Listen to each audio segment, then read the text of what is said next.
If you want to stay here after Christmas, you'll need to pay rent." The words rang out across the dinner table, in front of more than 20 people, like a knife driven straight into my chest. I stood there, my hands still smeared with turkey gravy, my ears ringing from the strained, awkward laughter around the table. Not a single pair of eyes looked at me with support. I looked at my son, the one sitting confidently in the seat of the so-called homeowner. And for the first time in my life, I understood something terrifying. My silence had nurtured his ingratitude. I stayed still and said nothing. Not because I was weak, but because in that very moment I decided to leave that house and take with me a truth that could make my son lose everything. If you're still listening, tell me where you're watching from. Every comment you leave is another mark in this journey. And if this story has touched you, don't forget to hit like so it can reach even further. The smell of roasted turkey still hung in the air, mixed with cinnamon from the apple pie and the pine scent of the Christmas tree brushing the living room ceiling. I had been awake since 5 a.m. that morning, as I was every year preparing Christmas dinner for the family. Not because anyone asked me to, but because I had grown used to working quietly behind the scenes, making everything perfect so others could enjoy the holiday. My name is Helen Whitmore. I am 66 years old, a widow, and judging by the way everyone in that room looked at me that night, I was nothing more than an elderly mother living off her son. The long dining table was covered with a crisp white tablecloth. The Christmas china I had carefully kept for over 20 years was neatly arranged. Crystal glasses shimmered under the warm yellow lights. More than 20 people, relatives near and far, my son's friends, my daughter-in-law's co-workers, were gathered around the table. Laughter and polite holiday chatter filled the room. I moved between the kitchen and the dining room like a familiar shadow, refilling California wine glasses, clearing dirty plates, placing more bread on the table. My apron was dotted with gravy stains, my wrinkled hands trembling slightly as I carried heavy serving trays. No one noticed, and I didn't expect them to. Andrew, my son, sat at the head of the table. His suit was perfectly tailored, an expensive watch peeking out from under his cuff. He spoke animatedly about new projects, important meetings, plans for the coming year. His voice carried the confidence of someone who believed everything he had was the rightful result of his own efforts. Vanessa, his wife, sat beside him in a striking red dress, her hair carefully styled as if for a photo shoot. Each time Andrew finished a sentence, she smiled and nodded, smoothly adding a few comments that made the story sound even more impressive. She casually wove in remarks about city living expenses, about how maintaining this lifestyle isn't easy, as if they were harmless observations. I heard the names of upscale restaurants, weekend getaways, utility bills, property taxes, maintenance costs, all spoken in the tone of people carrying the weight of the world on their shoulders. And then, as if it were the most natural thing in the world, the conversation shifted to rent. Andrew leaned back in his chair, took a sip of wine, and scanned the table before his gaze landed on me. My heart tightened, not with anger, but recognition. I had seen that look before. It was the look his father, Thomas, wore whenever he made a major decision. The difference was that in Andrew, the look was colder, more self-satisfied. "Speaking of expenses," he said, loud enough for everyone to hear, "we should clear up a few things, for fairness." The room seemed to pause for a beat. I stood there, still holding the serving spoon, not yet able to put it down. "If Mom wants to stay here after Christmas," Andrew continued, his tone casually cruel, "she'll need to pay rent. like any other adult, or maybe she should find somewhere more appropriate. No one laughed, but no one objected either. A few people looked down at their plates. Others cleared their throats, pretending to be busy with their wine glasses. Vanessa took a small sip of her wine, the corner of her mouth lifting in the faintest smile, as if everything were unfolding exactly as it should. I felt every beat of my heart in my chest, not from embarrassment, not entirely from pain, but from a hollow sensation spreading inside me, the feeling of someone realizing she had been standing in the wrong place for far too long. I looked around the table. More than 20 faces. People who had eaten the food I cooked, sitting in the house I still called home. Not one pair of eyes stood with me, and in that moment a truth I had avoided for years became painfully clear. I had made it easy for them to treat me this way. I was used to stepping back, used to saying, "It's fine," used to letting my son believe he was carrying me, that I needed him, that my presence in this house was a favor he granted. I had been silent for too long, and that silence had been interpreted as weakness. I placed the spoon down on the tray. The soft clink of metal against porcelain sounded quiet, but in my mind it felt like a full stop. I didn't argue. I didn't cry. Not because I wasn't hurt, but because I knew that anything I said then would only turn me into a beggar in my own story. I smiled, the polite smile I had practiced my entire life, and excused myself from the table, saying I needed a moment to rest. No one stopped me. No one asked if I was okay. As I walked toward the hallway leading to the bedroom, I heard the party slowly resume behind me. Someone mentioned dessert. Someone turned the Christmas music up a little louder, as if to sweep away the discomfort that had briefly passed through the room. The bedroom door closed behind me, and for the first time that night, I allowed myself to stand still, not to cry, but to think about all the years I had lived this way, about the choices I had made, and about how, if I continued to stay silent, tonight's words would not be the lowest point, only the beginning. I looked at the old suitcase in the corner, lightly coated in dust. I looked at the locked document case hidden deep in the dresser drawer, something no one in this house knew about. And in that absolute silence, I understood that my next silence would no longer be endurance. It would be the beginning.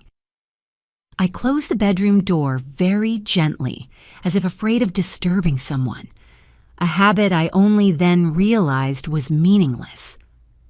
Outside, the Christmas music grew a little louder. Laughter returned, hesitant at first, then steady again, as if the moment that had just happened had never existed. I leaned against the door, closed my eyes for a few seconds, and took a deep breath. The room was strangely quiet. The only sound was the steady ticking of the wall clock. One Andrew had once said was vintage but didn't fit the apartment style. I walked slowly inside and turned on the small bedside lamp. Its soft yellow light revealed the room I had lived in for the past 3 years, the room I still called mine, though officially it had never truly been. A neatly made single bed, a small wardrobe, a vanity table with a mirror chipped at one corner. Everything was simple, orderly, just like the way I tried to exist in this house, taking up no space, causing no inconvenience, never making anyone feel I was a burden. I sat on the edge of the bed and rested my hands on my knees. They trembled slightly, not from cold, but from a feeling both familiar and new rising in my chest. It wasn't exactly sadness, not quite anger. It was a painful clarity, the moment when someone finally sees her true place in the eyes of those around her. In this house, I was no longer Andrew's mother. I was Andrew's mother in the sense of an outdated responsibility, an older woman living there because of circumstances, because of family, because it's just how it's always been. Someone others could speak to the way they had tonight without considering the consequences. I remembered the looks on a few guests' faces when Andrew said those words. No outrage, no sympathy, just an uncomfortable understanding, the kind of look people give someone who should know better, as if I truly were living off them, and the suggestion was simply a reasonable adjustment. I let out a silent, humorless smile. If only they knew. But I stopped that thought, not out of fear, but because I was beginning to understand that for many years I had allowed that image to exist. I had built it myself, bit by bit, with my silence, my nods, my "it's fine" reassurances that I thought were sacrifices, but were really acts of erasing myself. I remembered the times Andrew introduced me to his friends. This is my mom. She lives with us. Nothing more. No mention of what I had done, what I had given up. And I never corrected him. I let my son feel proud in his role as the devoted son, the family provider. I thought it was good for him. Dinners like tonight weren't the first time I had felt invisible. I was used to sitting at the table and getting up early to clean, used to hearing Andrew talk about our house without ever correcting it to your house. Used to Vanessa joking that I was too frugal, laughing as if it were just a harmless quirk of an old woman. I had yielded so much, all so my son wouldn't feel inferior to anyone. I let Andrew believe he was taking care of me, that I needed his protection. I thought it would make him stronger. I didn't realize that when someone is always placed in the role of the giver, they can easily forget to respect the one receiving. My silence, in the end, had been misunderstood. It wasn't seen as calm or loving. It was seen as acceptance. And from that acceptance, boundaries disappeared. I stood up and walked to the small wooden dresser against the wall. Opening the bottom drawer, I pulled out a dark brown leather document case. It had been there a long time, long enough for the leather to wear thin at the corners, long enough that I almost forgot how heavy it felt in my hands. I placed it on the table and unlocked it. Inside were neatly organized papers, contracts, certificates, numbers printed clearly, cold and precise, things Andrew had never seen, and I had deliberately kept it that way. I turned the pages, not to reread them, but to remind myself I was not the helpless woman they thought I was. I had never been anyone's burden. I had lived a long life, working, calculating, enduring, building. I just never told that story to the right audience. My fingers paused on a familiar page. I exhaled softly, feeling a knot in my chest loosen. It was time, not to prove anything, not to take revenge, but to end a role I had played for far too long. I glanced at the clock. Almost 12 a.m. Outside, it was Christmas, a night people talk about family, love, forgiveness. I reached for my phone, opened my contacts, and stopped on a familiar name, Leonard Brooks. Leonard answered after the second ring. His voice was calm and steady as always. "Helen, is everything all right? I didn't expect a call at this hour." "I'm sorry to call so late," I said, keeping my voice even, "but I need to talk to you, now." There was a brief pause on the other end. Leonard didn't ask questions. "I'm listening." I didn't ramble. I didn't complain. I said only what needed to be said. Short, clear sentences.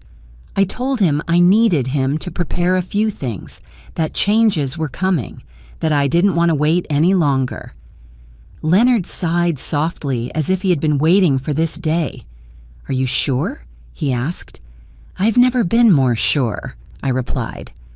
When I hung up, a strange sense of relief settled over me. Not the relief of someone dropping a burden, but the feeling of someone finally straightening her back after years of bending. I opened the closet and pulled out a small suitcase. It wasn't big. I had never needed much. I packed a few simple outfits, the clothes I actually wore, my familiar flats, a warm coat for winter. Nothing extra. I paused in front of the mirror. The woman looking back at me had gray streaks in her hair, deep lines around her eyes. But in that gaze, I saw something I had lost long ago: clarity. I no longer felt like I needed permission to exist. Outside, the laughter continued. I knew what they would think when they saw me rolling out a suitcase. They would assume I was being dramatic, that I'd be back in a few hours or the next morning, gentle as always, apologizing for making things tense. But not this time. I zipped the suitcase closed. The sound was clean and final. I grabbed the handle and stepped out of the room. When the door shut behind me, I didn't look back. A roll had ended. I pulled the suitcase into the hallway, but instead of heading straight for the door, I stopped in the quiet space. Christmas lights cast faint reflections on the walls, trembling in time with the music drifting from the dining room. In that moment, a very old memory rose up, quietly, gently, like an underground river that had flowed through my entire life. Thomas Whitmore. Just thinking his name made my chest tighten, not from pain, but from a deep, steady longing, the kind that doesn't knock you down but never fully leaves. I met Thomas when I was 22, in a small town in northern New Jersey. Back then, I worked part-time as a bookkeeper for a building supply store. The job wasn't glamorous. Logging entries, checking invoices, counting small numbers. Thomas was a construction worker for the same store. Tall, broad-shouldered, his hands always dusted with cement. He spoke little, smiled gently, and looked at things with a focus that made it seem like every wall and every plot of land held potential. Others hadn't noticed yet. We didn't fall in love all at once. Everything happened slowly. Conversations after work, sitting on the warehouse steps, sharing a cheap cup of coffee. Moments when Thomas asked if I was sure the numbers were right, and I smiled and said numbers don't lie. We married in a simple ceremony with only family and a few close friends. No extravagant dress, no lavish reception. But I remember that day clearly. The feeling that I had chosen the right person to walk through the hardest years with. And hard years there were. In the early years of our marriage, we lived in an apartment so small that if we stood in the kitchen together, we had to turn our backs to each other. Thomas worked from early morning until late at night. I worked 2 jobs, days at the store, nights doing bookkeeping for small local businesses. Some months, the money in our account barely covered rent and basic groceries. We didn't travel. We didn't eat out. Every decision was carefully weighed, but we never complained. Thomas used to say, "As long as we know where the money's going, we'll be okay." And that's exactly how we lived. He built with his hands, and I made sure nothing slipped out of control. When Andrew was born, life became even harder. I remember sleepless nights, rocking the baby with one arm while checking ledgers at the small dining table with the other. Thomas would come home in his work clothes, sit beside me, exhausted but with bright eyes. We didn't have much, but we had each other. And we had one clear belief: the future doesn't come from luck, it comes from persistence. The first house we bought wasn't a home in the romantic sense. It was old, cracked walls, a leaking roof, in a neighborhood people shook their heads at when driving by. But Thomas looked at it like an unfinished blueprint. He said, "It has good bones, it just needs work." We bought it with all our savings, plus a loan I had to calculate down to every dollar of interest. Thomas fixed it up with his own hands every weekend. I handled the paperwork, pulled permits, negotiated material prices. Andrew was still little back then, often sitting on the floor playing with scrap pieces of wood, giggling every time Thomas handed him an old nail. When that house sold for more than we expected, I still remember the feeling of holding the check in my hand, not because of the money, but because it confirmed that what we were doing was right. We didn't spend that money. We used it to buy the second one, then the third. Every time, Thomas saw potential where others only saw risk, and I made sure we never crossed the line. I tracked every expense, every contract, every smallest number. No decision was made without passing through my hands. Whitmore Holdings was born not as some grand dream, but as a necessary step. A lawyer advised us to form a company to manage the assets better. Thomas named it simply, after our last name. No flourish, no show. From the outside, we looked like any other middle-class couple. I still drove an old car. Thomas still wore work clothes. Andrew grew up in a home that wasn't overflowing, but was steady, and that was intentional. I remember clearly the conversation Thomas and I had late one night after Andrew had fallen sound asleep. Thomas said he didn't want our son growing up feeling like the world owed him something. He wanted Andrew to understand the value of work, of effort. I agreed. We decided that the less we talked about assets, the better. Not because we were ashamed, but because we believed there were things that should only be seen once a person was mature enough to understand them. Then Thomas died suddenly. It was a cold, rainy morning. He was checking on a job site when he collapsed. The heart attack came fast and gave no one a chance to prepare. When I got to the hospital, he was no longer awake. I held his hand, felt the warmth slowly leaving, and in that moment, my world felt like it stopped. After the funeral, everything turned quiet in a terrifying way. Andrew was still young then, trying to act strong, but I saw fear in his eyes. I didn't allow myself to fall apart, not because I didn't hurt, but because if I went down, there would be no one left standing. I took over Whitmore Holdings in silence. No press conference, no announcement. Leonard Brooks, the man who had worked with us from the beginning, became my right hand. I sat in the small office in the back and kept doing what I had always done, making sure everything ran smoothly. Andrew only knew that everything was fine, and I let him believe that. I kept living simply. I didn't change my lifestyle. I didn't show off. I let my son believe I needed him, that he was carrying me. Part of me thought that would help him grow up, but I didn't foresee the cost of hiding the truth for so long. Standing in the hallway tonight, the suitcase by my feet, I realized all those years no one ever saw, had led me to this moment. Not to blame anyone, but to understand that some sacrifices, if placed in the wrong spot, turn into erasure. I bent down and gripped the suitcase handle tightly. I wasn't carrying the past to accuse anyone. I was carrying it as a truth that was finally ready to be acknowledged. And this time, I wouldn't hide it anymore. I stood still for a few more seconds in the hallway, then pulled the suitcase forward. The wheels rolled softly over the wood floor, making a small but distinct sound.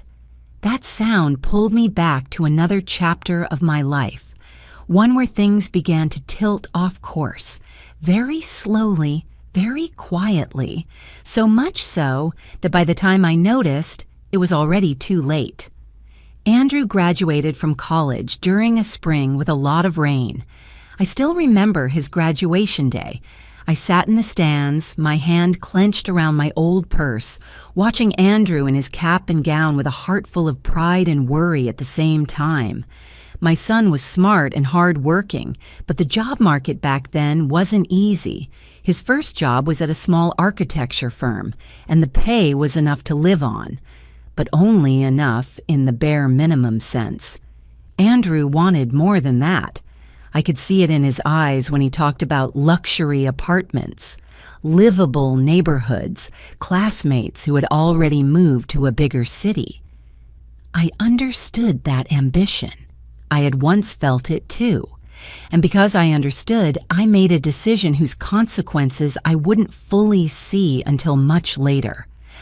I told Andrew that my company had an empty apartment, not an ordinary one. An apartment with space, in an area where the market rent was higher than Andrew's monthly paycheck. I said it was an internal discount that I could help him rent it for much less. Andrew refused at first, saying it wasn't fair. I laughed and said that sometimes life needs a good start. I lied, not completely, but enough that he didn't ask more questions. I didn't tell him the apartment belonged to Whitmore Holdings. I didn't tell him the rent I offered was only a small fraction of the real price. I only told him it was a temporary opportunity to help him get settled. Andrew moved into that apartment with a pride he didn't bother to hide. I remember the first time I walked in. He spun around once, laughed out loud, and said he was finally living the way his hard work deserved. I stood beside him, smiling, saying nothing. I was used to saying nothing. After a while, Andrew asked about a car. Architecture work required meeting clients, going to job sites, moving around a lot. Andrew's old car wasn't suitable anymore. I thought about it for a long time, then told Leonard to arrange for Andrew to use a car registered under the company. Just temporarily, I said, just for work convenience. Andrew didn't read the paperwork carefully. He only saw the new car, the way people looked at him differently when he parked in front of the office. I saw that and I let it happen. I thought that if he felt more confident, he would go farther. Then came the credit card. Andrew told me there were emergencies sometimes, unexpected expenses, things he needed to pay up front before getting reimbursed. I opened my drawer, took out a secondary card linked to my account, and handed it to him. "Only use it when you need to," I said. "Don't abuse it." Andrew nodded very seriously. I believed him. At first, everything was just as I expected. Small, reasonable charges, a business meal, a few necessary things for the apartment. I reviewed the statements each month and saw it was still under control, and I stayed silent. Then Vanessa appeared. Vanessa came into Andrew's life like a strong wind, confident, bright, always sure of what she wanted.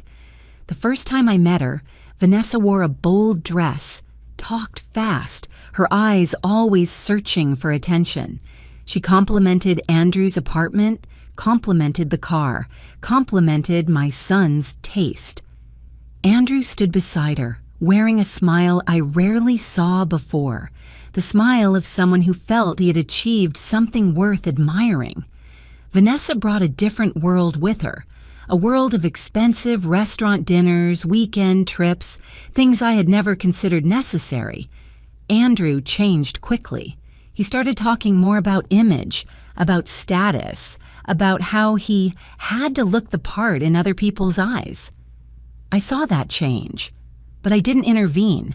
I told myself it was just a phase, that once Andrew was stable enough, he would adjust on his own. I used to believe that with enough love and patience, everything would balance itself out. The bills started getting thicker. I was still the one receiving the statements. I was still the one seeing every number. Charges for high-end restaurants, stores I had never set foot in, trips I wasn't told about beforehand. I sat at my desk, the lamp casting light onto the white pages, my hand resting on the keyboard, my chest heavy. I could have spoken. I could have stopped it, but I didn't. Every time I considered bringing it up, Andrew would talk about a new project, a new opportunity. Every time I saw the excitement in his eyes, I would think, a little more won't hurt. Vanessa always had a way of making it sound reasonable, investing in image, building relationships. You can't be cheap in this industry. And I stayed silent. That silence wasn't blindness. I saw it clearly, but I chose to step aside, as long as I didn't say anything, it would stop on its own. I underestimated the power of privileges handed out with no boundaries attached.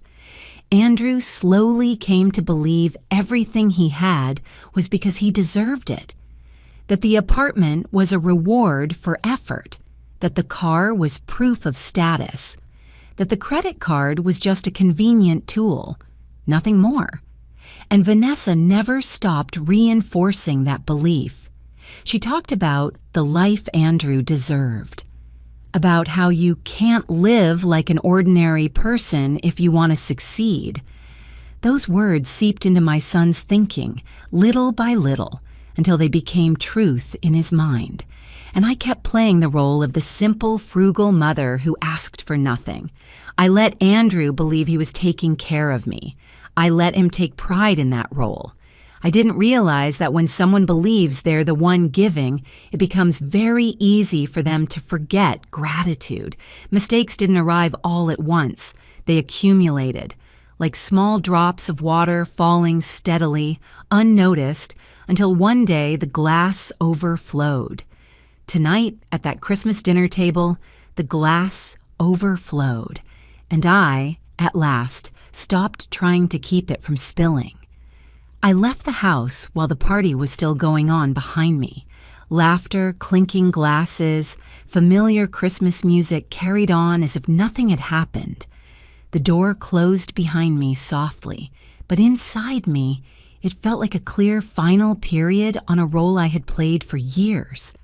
The car took me to the small apartment on the west side of the city, where I stayed whenever I needed quiet.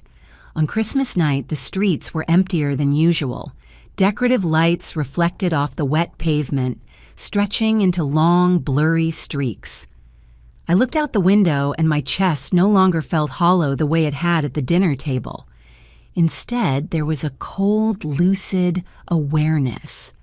As if, after years, I was finally seeing everything with my own eyes. When I stepped into the apartment, I didn't turn on the lights right away. I set my bag down and stood in the darkness for a few seconds. The familiar scent of old wood, books, a space no one could intrude on made me breathe deeper. Here, I could be myself. Not the mother living off someone, not a shadow behind my son's success. I turned on the table lamp, opened my phone, and called Naomi Feldman. Naomi answered after the second ring. Her voice was low and steady, carrying the clarity of someone used to late, unannounced calls. I didn't need to explain much. I just said I needed to see her right away, tonight. Naomi paused briefly and replied, "I'm at the office, come." Naomi's office was in an older building with soft yellow lighting and a quiet so deep I could hear footsteps in the hallway. When I walked in, Naomi was already seated behind her desk, a file open in front of her. She looked at me, not with suspicion, just waiting. I told her about the Christmas dinner. No embellishment, no complaints, just what happened. Each sentence, each silence. Naomi listened, her hands folded together. When I finished, she nodded slightly. "We'll do this cleanly," Naomi said. "No emotion, just legal." I nodded. That was exactly what I wanted. Naomi pulled the first file closer. The lease. The apartment Andrew was living in. She turned the pages, her finger stopping at a small but clear clause. The lease had a term, conditions for non-renewal, and the right to end it under the law with proper notice. "Everything is legal," Naomi said. Nothing vague. I looked at the familiar lines and remembered the day I signed that lease. Andrew had signed quickly, without reading carefully. Back then, I hadn't said a word, and now I didn't need to explain. Naomi moved to the second file. The car documents, the company name, temporary use, no personal ownership clause. Everything was so clear it couldn't be argued. I can take it back right away, I said. Naomi nodded. Yes, and there's no legal basis to fight it. The third file was the credit card. Statements spread across pages, numbers following numbers. Naomi didn't comment. She simply placed her finger on the total at the bottom of the page. I looked at that number and felt no anger, only exhaustion. Not because of the money, but because for so long I had used my silence to legitimize a life my son hadn't earned. Naomi looked up at me. You know what you're doing, right? I do, I said. And this time, I truly did. For a very brief moment, my heart tightened. The thought of Andrew, the child I once held in my arms, the nights I stayed awake when he had a fever, flickered through me. But then I remembered his eyes at the table, the way he spoke about rent, the way he looked at me as if I were an obvious burden. I took a deep breath. I don't want to do this halfway. Naomi raised her eyebrows slightly, but she wasn't surprised. Then we'll do it decisively? We reviewed everything, step by step, the order of notices, deadlines, the process of repossession. Nothing personal, nothing meant to punish, just restoring boundaries I should have set long ago. As Naomi printed the final documents, I leaned back in my chair and closed my eyes for a few seconds.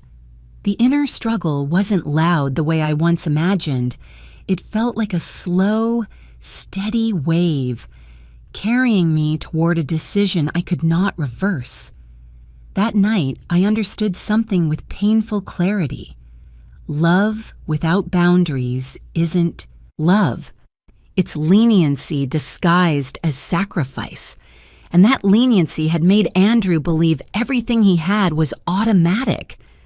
When Naomi handed me the papers to sign, my hand didn't shake. My name appeared on the page, clear, firm. Not the signature of an angry mother, but of a woman deciding to take responsibility for her own mistake. When I left the law office, dawn was close. The city was still quiet. I drove slowly back to the apartment. Once inside, I made a cup of hot tea and sat by the window. The first light of the new day began to slip through the blinds. For the first time in a long time, I felt I wasn't being pulled in two directions.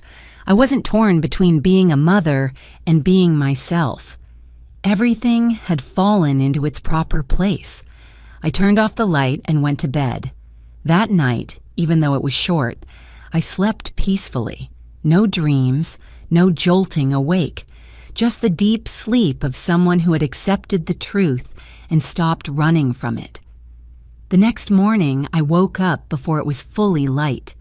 The apartment was so quiet I could hear the heater clicking softly, the steady drip of water in the sink.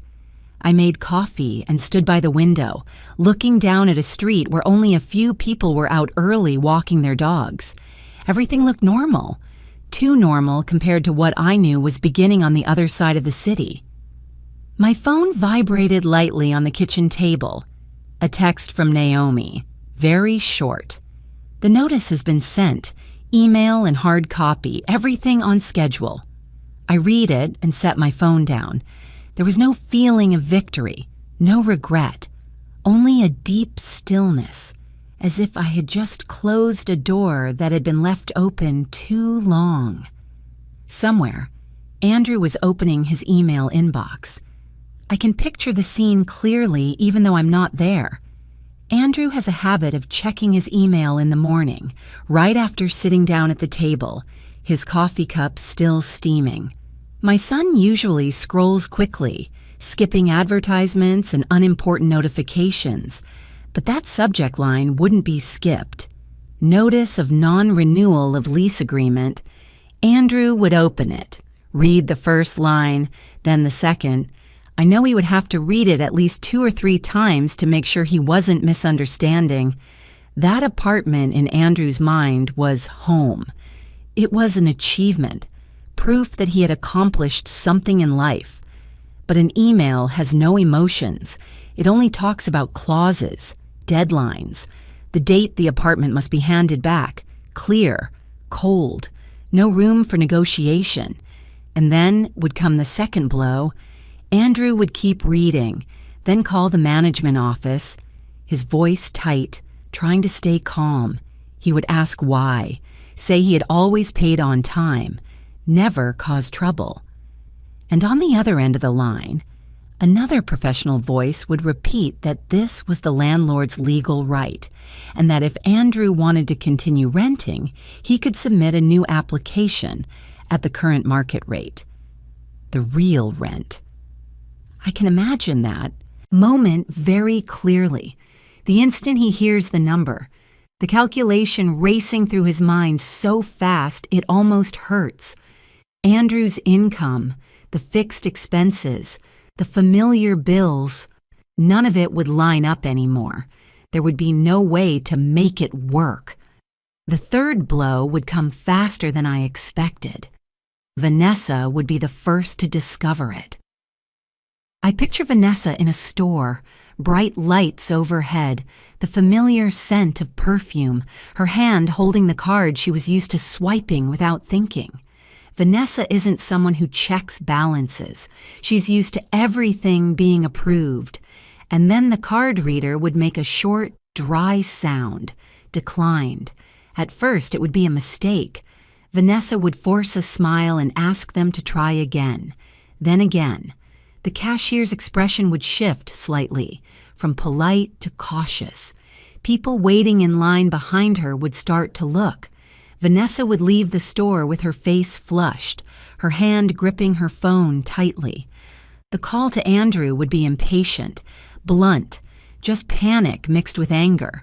My card doesn't work. What's going on? Andrew would open his banking app, see the notification that the secondary card had been locked. No warning, no explanation, just a simple cold line of text. And then, as if that weren't enough, the next blow would come the same day, the car. Andrew would head down to the parking garage, keys in hand, his mind still tangled up in the email and Vanessa's call. He would slow when he saw the familiar empty space. That parking spot, the one where the car was always parked, would now be vacant. At first, he would think he was mistaken. He'd walk a few more steps, look left, look right. But no, the car wouldn't be there. I can see Andrew standing frozen for a few seconds, his heart racing, cold sweat breaking out despite the winter air. Then he would call the garage, his voice starting to lose control. And on the other end, someone would explain briefly that the vehicle had been repossessed at the legal request of the owner. Everything would collapse at once. Panic would come last, but it would be the strongest. Andrew would call me. I know that. He would call again and again. When I didn't answer, he would text. At first, confusion, then anger. What did you do? Have you lost your mind? I wouldn't reply, not because I wanted to run away, but because some lessons cannot be taught over the phone. Andrew would start blaming. He would say I went too far, that I humiliated him, that I destroyed the life he had built. He wouldn't mention his words at the Christmas dinner. He wouldn't bring up paying rent. In his panic, he would only see his own loss. And then, for the first time in his life, Andrew would feel what it means to be empty-handed. No home, no car, no emergency savings, no safety net. I know that feeling. I lived it when I was young. But for Andrew, it would arrive suddenly, like being pushed off a height with no time to prepare. After the first wave of anger would come doubt. Andrew would start asking questions. How could everything be taken back so easily? Why did the contract allow it? Why wasn't the car actually his? Why was the credit card in my name?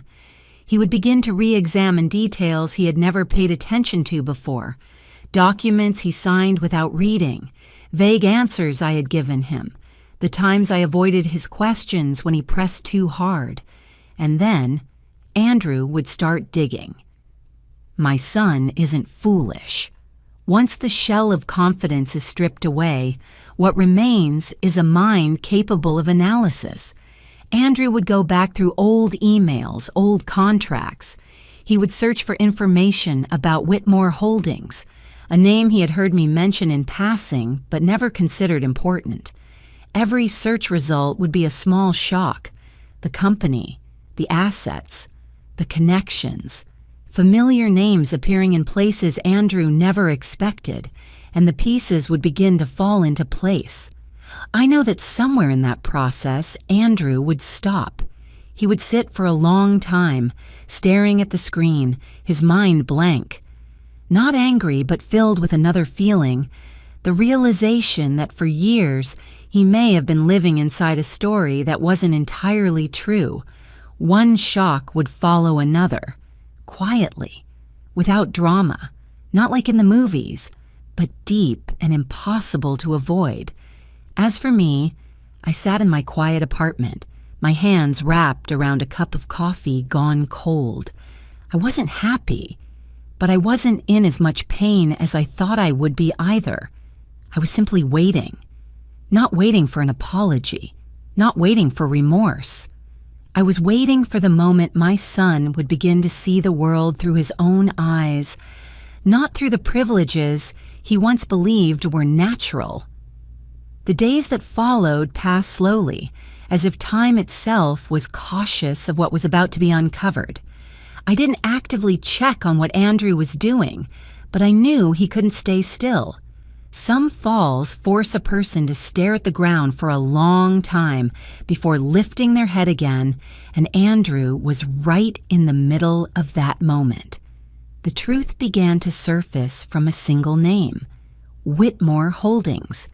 That name had once been nothing more than a vague phrase to Andrew, something that appeared occasionally in my passing comments or on envelopes he never opened. But now Andrew typed it into the search bar with a different mindset, not idle curiosity, but an anxiety he couldn't shake. I imagine Andrew sitting in front of his computer screen, the blue glow reflecting on a face hollowed out by several sleepless nights. The results weren't loud, no sensational headlines, no shocking news, just corporate records, dry but precise information, year of formation, areas of operation, asset portfolios. And then my name appeared, not as someone's mother, not as a footnote, but right there in the center, clear, undeniable.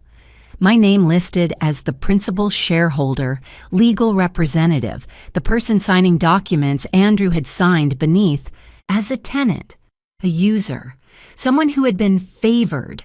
I know that moment would be silent, no shouting, no slamming fists, just a sudden void opening up in my son's mind where old beliefs collapsed all at once. The apartment, the car, the credit card.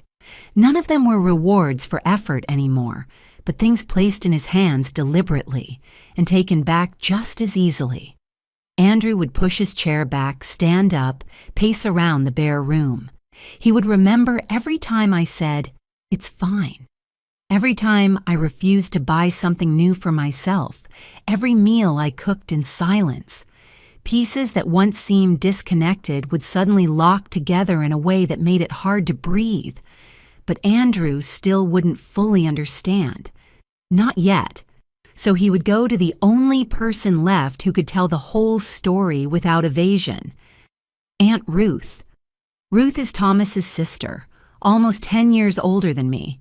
She lives in the suburbs in a small, aging house with a yard always neatly trimmed. Ruth witnessed nearly my entire adult life, from the early years of hardship to the moment I chose to step back. I can imagine Andrew standing at her door, his hands awkward in his coat pockets, exhaustion and fear in his eyes. Ruth would open the door, see him, and sigh softly. She wouldn't be surprised. Perhaps she'd been waiting for this day for a long time. They would sit across from each other in the small living room, hot tea steaming. Ruth wouldn't circle around the topic.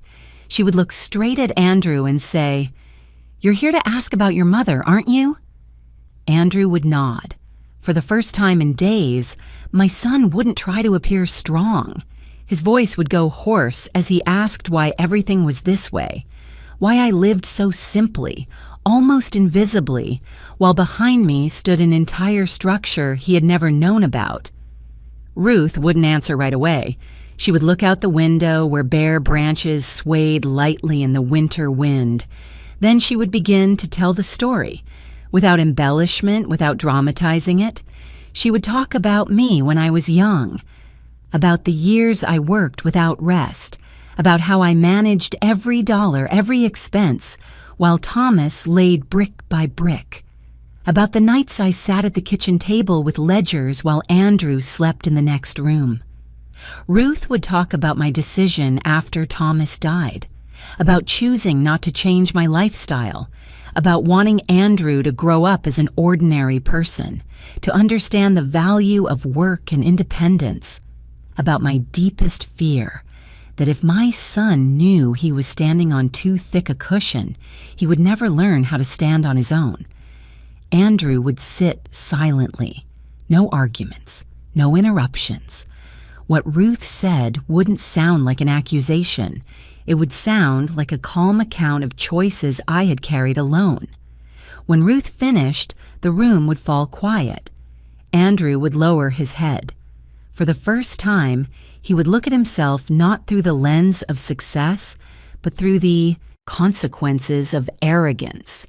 He would remember the Christmas dinner, the way he spoke about rent as if it were obvious, the look in my eyes then, not angry, just quiet. Andrew would begin to understand that my silence wasn't weakness, but a choice. Meanwhile, Vanessa wouldn't accept the truth so easily. When Andrew told her what he had discovered, Vanessa's reaction wasn't shock, it was outrage. She didn't see the lesson, she only saw the loss. Vanessa would say I had deceived them, that I was selfish, that I had staged an entire performance to control my son's life. She would speak loudly, quickly, as if volume alone could change reality. Andrew would try to explain, try to say that maybe he had been wrong, but Vanessa wouldn't listen. To her, this truth meant losing the image she had built, an image of a glamorous life admired by others. Arguments would grow more frequent, no longer small disagreements, but direct confrontations. Vanessa would accuse Andrew of lacking backbone. Andrew would accuse Vanessa of only caring about money. Words would be thrown without restraint. And then, in the rare quiet moments between arguments, Andrew would begin to unravel. Not because he lost the apartment, not because he lost the car, but because he lost the story he had been telling himself. The story that he had built everything on his own, that he stood where he stood because he deserved it. When that story collapsed, Andrew no longer knew who he was without it. My son would begin to replay every action, every word. He would remember how he treated me, not cruelly but without respect. He would remember his blind confidence at the head of the Christmas table, speaking about financial responsibility as if I were an outsider. Regret wouldn't arrive like a storm. It would come slowly, heavy and persistent. It would make it hard to sleep, hard to finish a meal. It would make Andrew feel ashamed for the first time in his life, not before others, but before himself. As for me, I wasn't there to witness it, but I knew. because some changes don't need to be seen to be felt. They spread through silence, through unanswered questions, through a person finally repositioning themselves in the world, and that was only the beginning of awakening. In the days that followed, Andrew fell out of his familiar orbit faster than I had ever imagined. No longer in a spacious apartment with floor-to-ceiling windows overlooking a busy street, he moved into a place he would never have paused at before. An aging building tucked between modest storefronts, narrow and dark stairwells, the smell of dampness mixed with cheap laundry detergent. The elevator often broke down, so Andrew had to climb to the 4th floor, each step creaking as if reminding him this wasn't a short visit. His new apartment was so small that morning light had to squeeze through a single window, slanting across a stained wall. There was almost no furniture, just an old bed, a chipped wooden table, and a plastic chair faded with age. Andrew stood in the empty room, took a long breath, then set his suitcase down. He didn't say it out loud, but in that moment, he knew. This was the bottom. Vanessa didn't come with him. Her departure was swift and cold, just like her arrival in Andrew's life. No tears, no hesitation, only firm words about how she couldn't live like this, about a life she hadn't signed up to endure. Vanessa packed her things, leaving the room behind with a sharp slam of the door. Andrew stood still, his hand gripping the back of the chair, watching her leave without managing to say a single word. For the first time, my son was truly alone. In the days that followed, Andrew began doing something he had never had to do before: count every dollar. He sat at the small table, a blank sheet of paper laid out, a pen placed neatly beside it, and started writing numbers down. Rent, utilities, food, transportation. Expenses that once seemed trivial suddenly turned heavy. He discovered that even one meal out could throw off the entire week's plan. Andrew learned how to cook, simple meals over and over again. Fried eggs, boiled pasta, canned soup. He stood in front of the stove listening to the oil crackle, his hands clumsy but with no other choice. Every time he poured food onto a plate, Andrew thought about dinners from before. Brightly lit restaurants, crisp white tablecloths, wine glasses shimmering. The comparison brought no comfort, only a tightness in his throat. Money wasn't enough. Andrew started looking for extra work, not glamorous jobs or ones he once thought were worthy of him, but late shifts, manual labor, work he had once walked past without noticing. He worked at a small store, stocking shelves, wiping them down. On nights, he came home late, his back aching and legs heavy with exhaustion. Andrew lay on his bed staring at the low ceiling and thinking about earlier days, when he walked out of an office in a tailored suit, believing he had reached some position in life. Shame came slowly, but it lingered. Andrew avoided meeting old friends. He didn't want to explain, didn't want to answer polite questions about how things were going. He feared the searching looks, the long silences after he mentioned his new place. Some evenings, he sat alone in the small room, the sound of traffic outside drifting in endlessly, and realized that loneliness wasn't as loud as people imagined. It simply sat there, covering everything. He compared his current life to his old one, not to mourn it, but to understand it. Every object he once used, every convenience he took for granted, now carried a clear price. Andrew began to understand that work wasn't just a title printed on a business card, but every hour on his feet, every minute spent laboring, every dollar exchanged for effort. Some nights he wondered who he had become over the years, not the person he thought he was, and not the person he wanted to be. He remembered talking about success in front of others, remembered the certainty in his voice when speaking about financial responsibility, remembered the Christmas dinner, where he had placed me below numbers. Questions began to surface, impossible to push aside. Andrew questioned his own worth, what he had truly accomplished, which parts of his life came from effort and which came from support he had never acknowledged. One night after midnight, Andrew sat at the small table, his phone placed in front of him. The screen lit up with my name and his contacts. He hesitated for a long time. Words appeared, then were deleted. He didn't know how to begin. Apologize for what first? For his words at the dinner? For years of arrogance? Or for failing to see me as an independent person? In the end, Andrew typed a short message. No embellishment, no excuses, just a rough, awkward but sincere apology. He said he had been wrong, that he was learning how to live again from the beginning, that if possible, he hoped to talk to me, not to ask for help, but to ask to listen. The message was sent. Andrew set the phone down, his heart beating faster than usual. He waited. A few minutes passed, then 10. No reply. Andrew watched the screen fade to dark. That silence wasn't like before. It wasn't defiant and it wasn't punishment. It felt like an empty space that needed time to be filled. My son sat there, his back against the chair, accepting for the first time that some things couldn't be repaired immediately.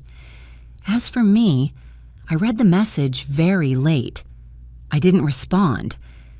Not because I didn't hear it, but because I understood that sometimes silence is the only lesson left to teach. I set the phone down, looked out the window at the distant city lights, and knew my son was walking a necessary road, one no mother could walk for him, and I let him walk it.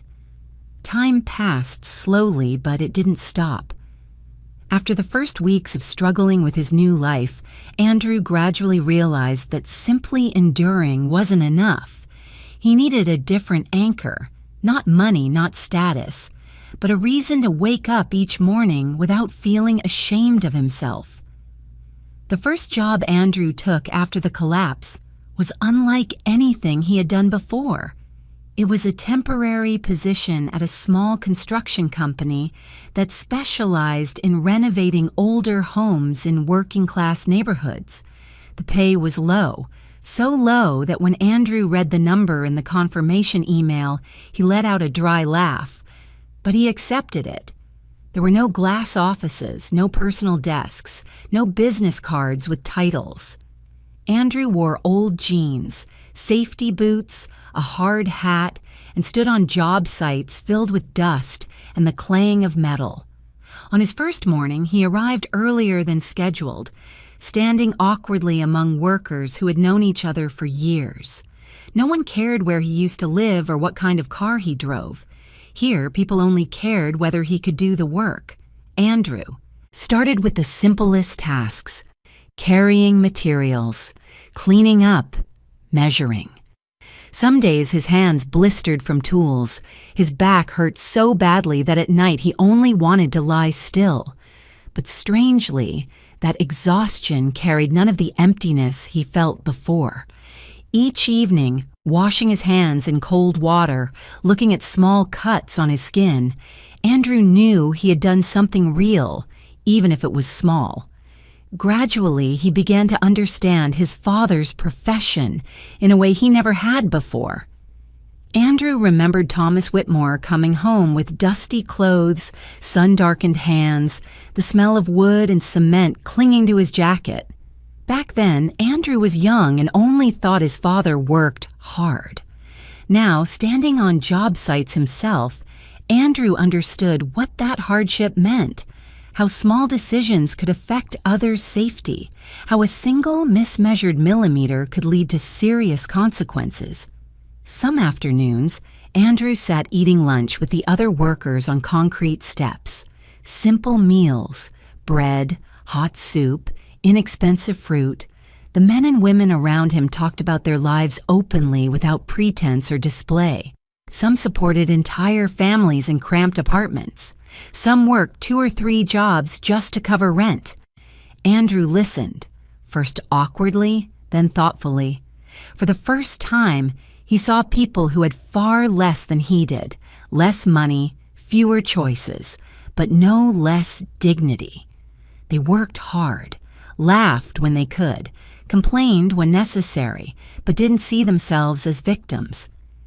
Andrew realized he had been living inside a bubble, where worries were about image and status, not about tomorrow's meal. Andrew's life gradually shrank. No more impulse purchases, no more frequent dining out. He learned to live with what he truly needed: a small room to sleep, a meal that filled him, a job tiring enough that he could sleep deeply at night. That simplicity didn't make him feel deprived. On the contrary, it made him feel lighter. And within that simplicity, something else began to form: self-respect. Not the kind tied to other people's opinions, but the feeling of standing on his own 2 feet. Andrew no longer needed to prove anything every time he left the house. He knew what he was doing, why he was doing it, and how far he could go if he kept going. The idea took shape one rainy afternoon. Andrew was standing, looking at an old house being renovated, peeling walls, a leaking roof, yet still capable of becoming a decent place to live if redesigned thoughtfully. He realized that many problems weren't about lack of space, but about how space was used. Small apartments could become brighter and more functional if designed differently. The thought didn't leave Andrew's mind.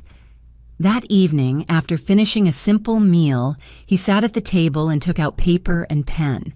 Not drawings for clients, not assigned projects, just rough sketches, room layouts, ways to use light, ways to reduce material costs while keeping safety intact.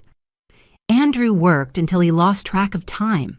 Some nights he looked up to find dawn approaching, drawings piled up on the table, numbers scribbled in the margins. He began to imagine a model for affordable housing, not temporary, not patchwork, but dignified living spaces for people who had never had better options. He thought of the people he met on job sites, families living packed together, children studying under dim lights. Andrew didn't think about profit first. He thought about feasibility, about how a house could be built at the lowest cost while still being sturdy, bright, and warm. When exhaustion set in, Andrew thought of me.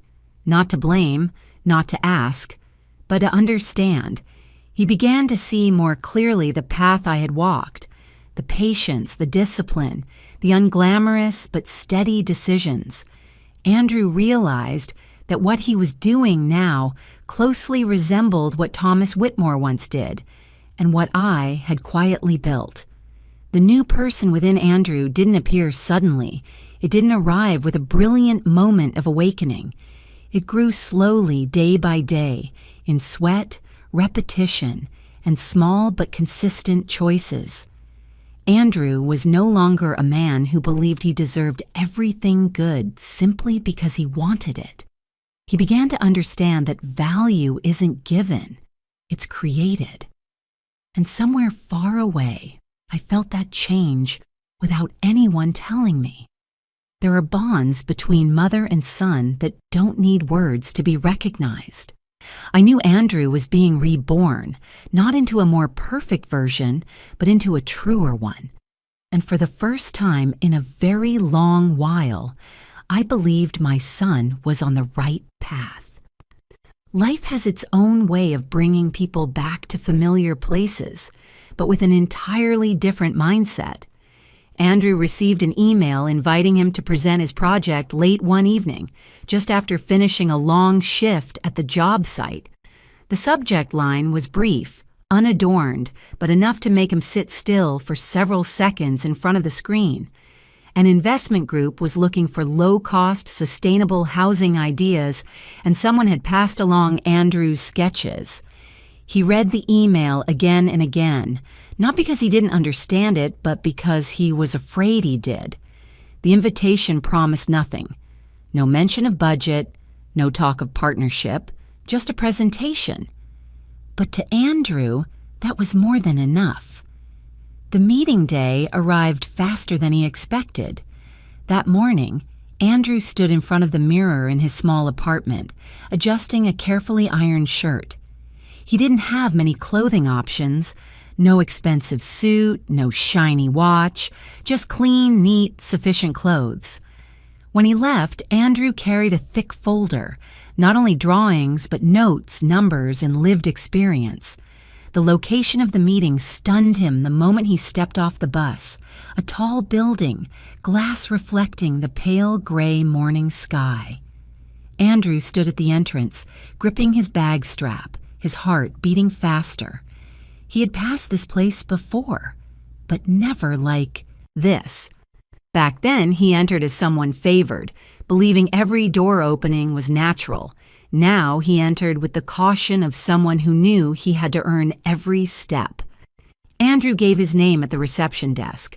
The receptionist smiled politely and directed him upstairs.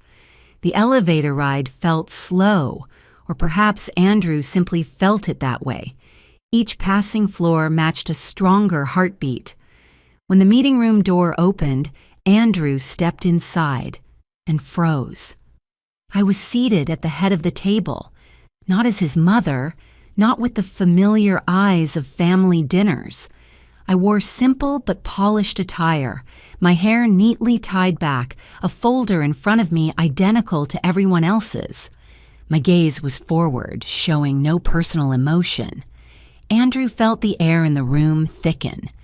He looked at me, then around. Serious, unfamiliar faces waiting. No one looked surprised. No one introduced me as someone's mother. In this room, I was a member of the panel. Andrew swallowed. In that moment, he understood clearly. This wasn't a meeting arranged out of family ties. If he stood here, there was only one reason. His project had been considered serious enough to hear. I didn't nod. I didn't smile. I simply opened the folder in front of me like everyone else. Andrew was invited to begin. His voice was slightly hoarse at first, then quickly steadied. He didn't talk about lofty terminology. He didn't boast about academic achievements. Andrew spoke about old houses he had repaired, about families he had met, about how living in a small room had changed the way he saw space. He talked about how every square foot had to be calculated to be both economical and humane. The drawings were projected, not perfect, but real. Numbers were explained through lived experience, material costs, construction time, scalability. Andrew didn't avoid difficulties. He spoke plainly about limits, risks, and what could go wrong without careful oversight. The panel began asking questions. Some asked about financial feasibility, some about legal issues. Some doubted whether such a model could scale. Andrew answered each one without defensiveness or argument. When he wasn't sure, he said he needed more data. When challenged, he described what he had seen firsthand.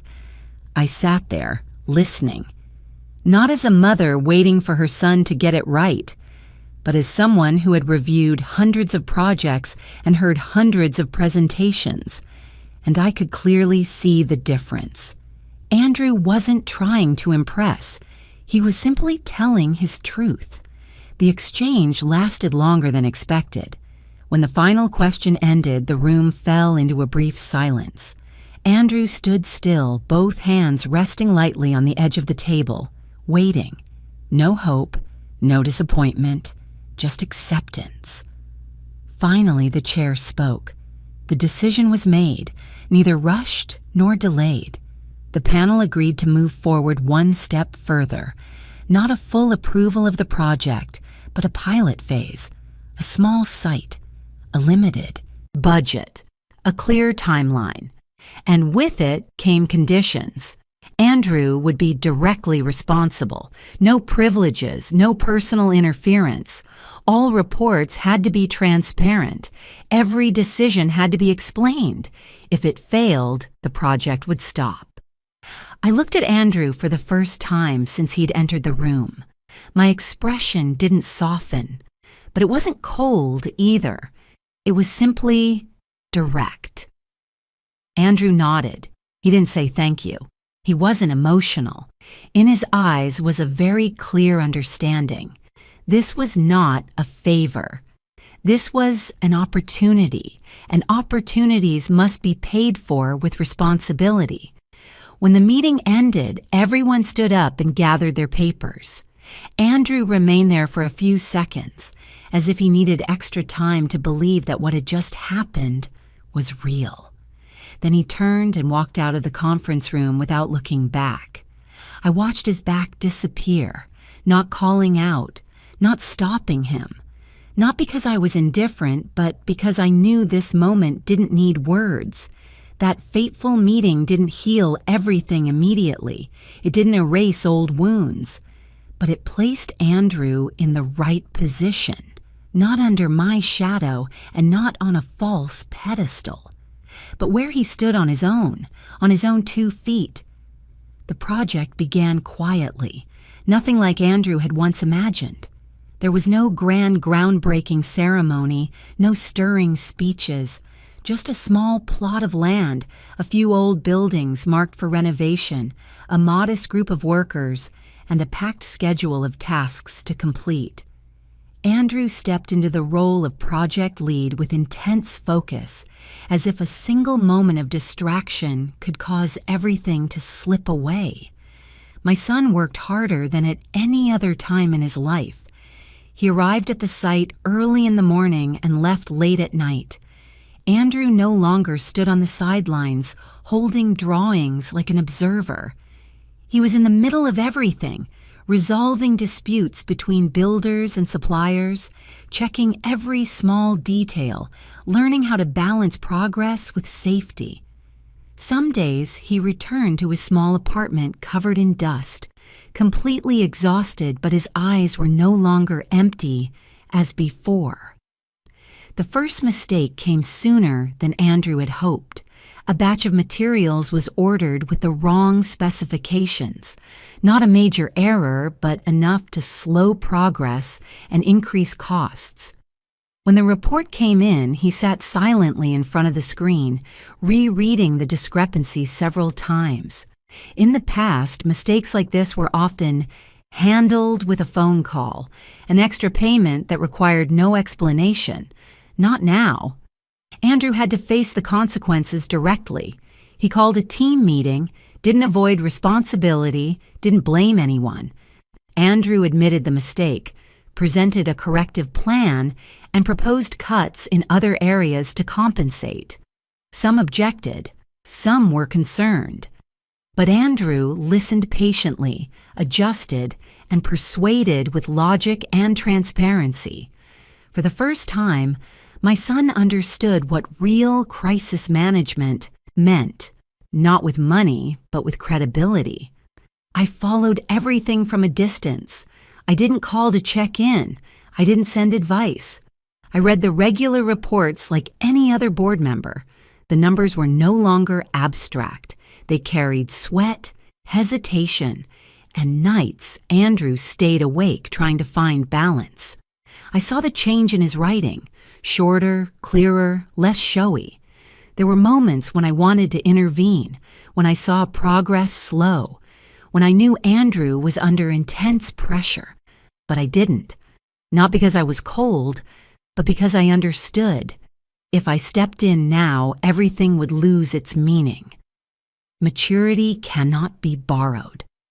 The project gradually moved toward completion in quiet persistence. The finished homes weren't flashy, but they were bright and solid. Natural light was used to the fullest. The spaces were small but thoughtfully arranged. Every detail was considered. Nothing excessive, nothing missing. When the first doors opened, Andrew stepped back, watching families enter cautiously, then slowly relax. A young mother held her child, eyes filling with tears, as she looked at the small but clean kitchen.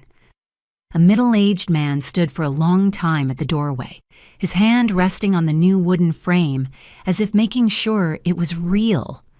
Andrew said nothing. He simply stood there and felt it. That was the moment my son truly understood the meaning of his work. Not the approval of drawings, not the passing of a budget, but the creation of a place, a stable footing for people who had never had one. Andrew realized that in previous years he had chased the image of success, not its value. After the final handover, Andrew didn't celebrate. He came home earlier than usual, sat in his small room and opened the window to let the breeze in. For the first time in a long while, he allowed himself to stop. A few days later, Andrew called me. Not to report, not to seek praise, just to invite me to dinner. Simple. No restaurant, no special occasion, just a meal at his small apartment. I agreed. That evening, I stepped into a space Andrew had once been ashamed to think about. The room was still small, the furnishings still minimal, but there was a pleasant sense of order. Andrew cooked. Nothing elaborate. A simple stew, bread, boiled vegetables.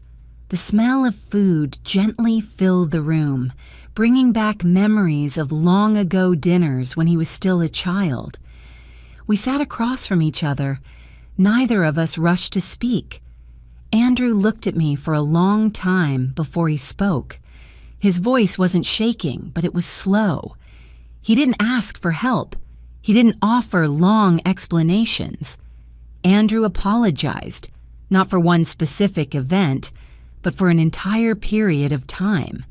He apologized for taking my sacrifices for granted, for saying things he shouldn't have said, for failing to see me as an independent person. I listened without interrupting.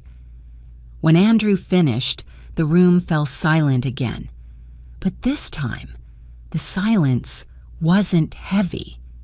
It felt like a necessary pause after a long journey. I didn't respond with a lecture. I simply said I had been waiting for this day, not to receive an apology, but to see my son stand firmly on his own. I said that maturity always has a price, and Andrew had paid it with his own effort, without borrowing from anyone. Andrew lowered his head, not in shame, but in relief. Dinner ended simply. No grand promises, no distant plans, just two people sitting together, sharing a meal, like those who had passed through pain and learned to see each other with different eyes. And in that moment, I knew my son had truly grown up, not because of success, but because he understood its cost.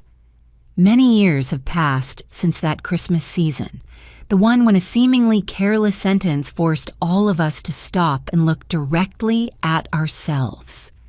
Time doesn't erase memories, but it softens their sharpest edges, so that when we look back, we can see the entire road we've traveled, not just one painful turn. The affordable housing project Andrew once presented at that fateful meeting didn't stop at the initial pilot site. It grew slowly, step by steady step, much like my son's growth. Not every proposal was approved, not every phase went smoothly, but Andrew was no longer afraid of failure as he once had been. He understood that failure isn't the collapse of an image, but part of building something lasting. I saw Andrew in new roles, not through boasting, but through concise reports, meetings where he listened more than he spoke. My son learned to ask questions before drawing conclusions, to take responsibility when mistakes occurred, and most importantly, to see people before numbers. As the project expanded into other areas, Andrew proactively proposed more transparent partnership models. prioritizing quality of life over speed. There were simple home handover ceremonies where he stood quietly to the side, letting the families receiving keys stand at the center. I once believed success needed to be seen. Now I understand that lasting success often chooses silence. I changed too. Not because I became weaker, but because I no longer needed to stand on the front line. I stepped back from daily operational decisions, allowing younger people, including Andrew, to carry the weight. I chose slower mornings, reading by the window, tending to the small garden behind my house. I still followed things, still read reports, but I didn't intervene unless asked. That wasn't letting go. It was trust. That Christmas arrived with a very different feeling. No extravagant table, no conversations about money, just a warm meal, a few relatives, soft lights, and familiar music. Andrew stood up during dinner, not to announce something grand, but to say something that had needed to be said for a long time. He spoke about his mistakes. No excuses, no detours. He said he had once confused entitlement with value, support with inevitability. Andrew said it in front of everyone, not to receive praise, but to close an old chapter with dignity. When someone mentioned making it up to me, Andrew turned and looked at me, waiting. I shook my head. I said I didn't need money. I never had. What I wanted most had arrived long ago, to see my son stand upright, leaning on no one, neither puffed up with arrogance nor bowed down by shame. Character, I said, matters more than any asset that can be passed on. Andrew stayed silent, but I knew he understood. Later, sitting alone after the gathering, watching Christmas lights reflect on the glass, I thought about the road behind us, about choices that seemed harsh, about silences that were misunderstood, about boundaries. Something I learned too late, but thankfully not too late. Love without boundaries is not love. It is avoidance disguised as sacrifice. I once believed that giving without asking would protect my child, but in the end, what truly protected him was having the courage to say enough at the right time. If there is any legacy I leave behind, it isn't houses or companies. It's the lesson that everyone must walk on their own 2 feet, and that true love always comes with respect, for others and for oneself. I don't regret it. Not because everything ended well, but because I dared to face the truth while it could still be corrected. And I know that somewhere out there are people standing before choices very much like the ones I once faced, staying silent to keep the peace or speaking up to protect something more important. If this story touched you, I would truly love to know where you're listening from. A small city, a quiet town, or a familiar room somewhere. Please leave a few lines below to share. Have you ever had to set boundaries with someone you love? If you see yourself in this story, don't hesitate to tap like, subscribe, and stay with me for the stories ahead. Thank you for your time, your listening, and for sharing your heart with this journey. Your presence means more than you think.